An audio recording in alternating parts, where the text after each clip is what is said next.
My name is Hannah Gray, and this is my classroom management plan for my 9th grade English class in Magee High School. First, we have my letter to parents. I start off by talking about how excited I am about teaching their kids this year, and I do let them know that this is my first year teaching.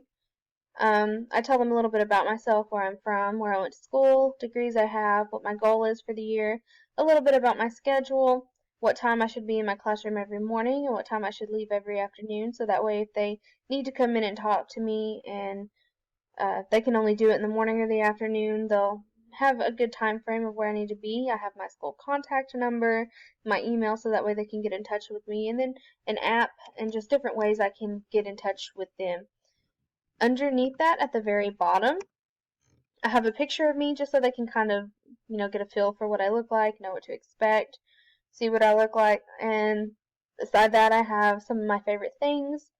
There's my favorite color, season, food, drink, song, book, animal, and then the places that I've been. And this is just so the students and the parents can get to know me a little bit. They can be more relaxed with me, and I'll probably have the students do some sort of assignment based off of this too, sort of like a student resume. What's their favorite color, season, food, drink, things like that. Next, we have my mission statement. In this classroom, we will strive to better our futures by bettering our education. We will accomplish the goals that are set to us by our teacher and our peers. We will do our work, and we will respect our teacher and our classmates just as we are expected to get respect in return.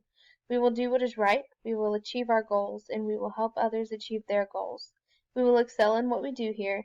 We are in charge of our lives, and we choose to do the best that we can so we can be the best that we can.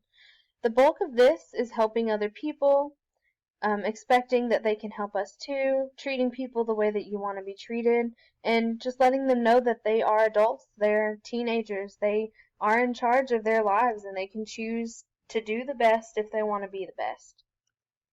Next, we have my classroom expectations, and the way that it's set up is I feel that sometimes kids feel like just because they obey a rule that they get something in return, but the way I've set mine up is underneath each one it tells you what you get in return. If you're responsible with your studies, you study hard, you do the best that you can, you're going to get the grade that you deserve. If you don't study and you make a bad grade, well, you've deserved that grade because you weren't responsible. Another example would be on time and you'll learn everything you need to know. If a student is late and misses something, they didn't learn everything they needed to know because they weren't on time. Next, we have my classroom consequences. The first time they have a warning. Second time is parental contact. I can either call them or send them an email. Third time, they'll be sent to the principal's office, and whatever the principal deems fit is what will happen. The fourth time and every time after that, they'll get a detention, and it's really up to the student handbook and the principal on how many detentions gets them in-school suspension or suspension, things like that. And these are all in reference to things like not showing respect to the teachers, being rude to the students, pretty much all of my expectations that I have for them that I will share with them at the beginning of the class. Classroom procedures.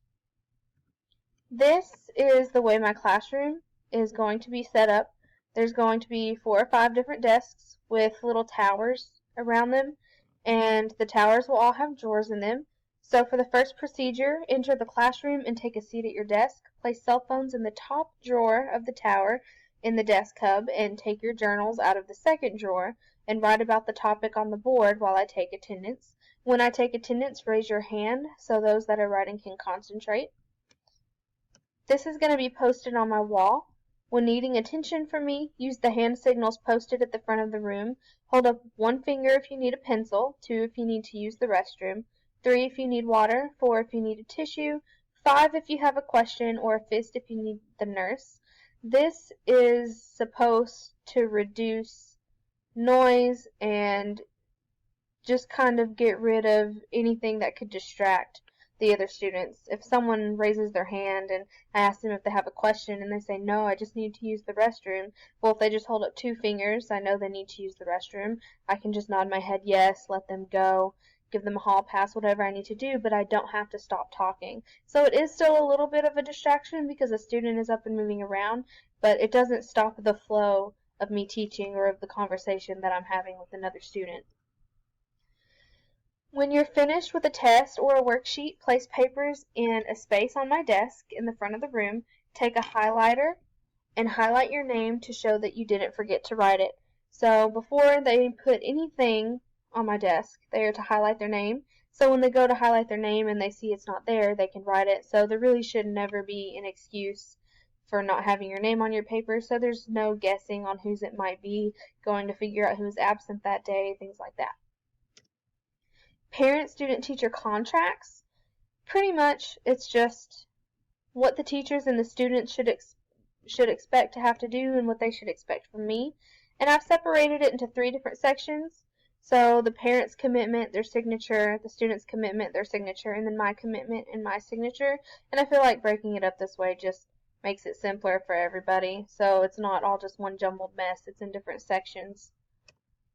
The classroom award system. One of the classroom awards I have is for when everyone has been good for a while, not just after one day, but for a while, and we're all caught up with everything, and it's a nice day outside as we can have class outside. If we're all caught up, we can have sort of an easy day where we just sit outside and we go over our class discussions and they can ask me questions, stuff like that. Another one would be personal time. So if we had 10 or 15 minutes left of class and they've been doing really well, I can let them have that as personal time. They can do homework for another class, or they can just hang out, be with each other, be kids. The last one that I have is a request to retest. I will have these in a folder, either on my desk or up beside my desk somewhere. Students can always fill this out if they feel like they need to retest or they felt like they could do better on a test, but I won't always say yes. This is a reward for individual students. If they've usually done really, really well, or they have a really good reason as to why they feel like they did not do well on this test, I will give them a retest. They just have to fill this out. For students who I feel like want to retest just because they usually don't do very well, they want to try again, even though they've always made bad grades, or I know that they've never tried, they will have to prove to me that they can do it before then, and then after a certain amount of time I'll let them know if they have won the ability to be able to take a retest. Classroom signals.